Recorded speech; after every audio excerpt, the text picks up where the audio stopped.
एक घना पेड़ नदी के किनारे खड़ा था, जिसकी हरी भरी शाखाओं पर एक सुंदर कबूतर ने अपना घोंसला बनाया था।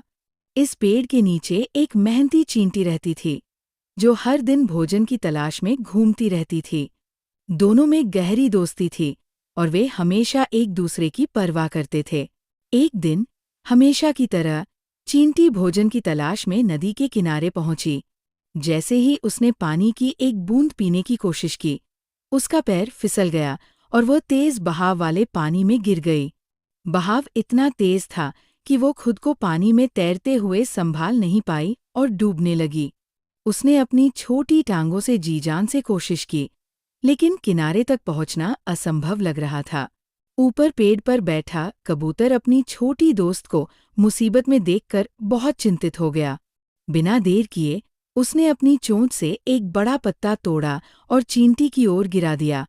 बड़ी मेहनत से चींटी ने उस पत्ते को पकड़ लिया और उस पर कबूतर ने मुस्कुराते हुए कहा, दोस्त हमेशा एक दूसरे की मदद करते हैं। कुछ दिन बीत गए।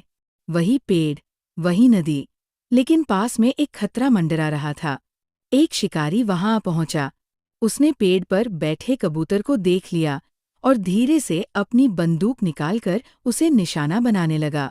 वह धीरे धीरे आगे बढ़ा ताकि सही निशाना लगा सके। संयोगवश चींटी भी पास में ही थी।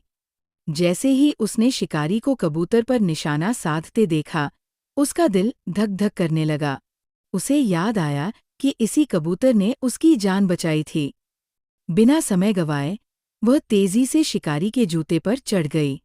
ठीक उसी समय जब शिकारी ने ट्रिगर दबाने की कोशिश की, चींटी ने जोर से उसके पैर में काट लिया। आह! शिकारी दर्द से चीखा और उसकी बंदूक हाथ से छूट गई। अचानक हुई इस आवाज से कबूतर चौंक गया और तुरंत उड़ गया। उसकी जान बच गई। नीचे उसने अपनी प्यारी दोस्त चींटी को मुस्कुराते हुए देखा। कबूतर खुशी से बोला, मेरी बहादुर दोस्त, आज तुमने मेरी मदद का कर्ज चुका दिया। चींटी ने खुशी से जवाब दिया, दोस्ती में की गई नेकी कभी बेकार नहीं जाती। ये कहानी हमें सिखाती है कि हम जो भलाई दूसरों के लिए करते हैं, वह किसी न किसी रूप में हमारे पास लौटकर जरूर आती है। प्यारे बच्चों, क्या आपको मज़ेदार और सीख से भरी कहानियाँ सुनना पसंद है? तो जल्दी से हमारे चैनल को सब्सक्राइब करें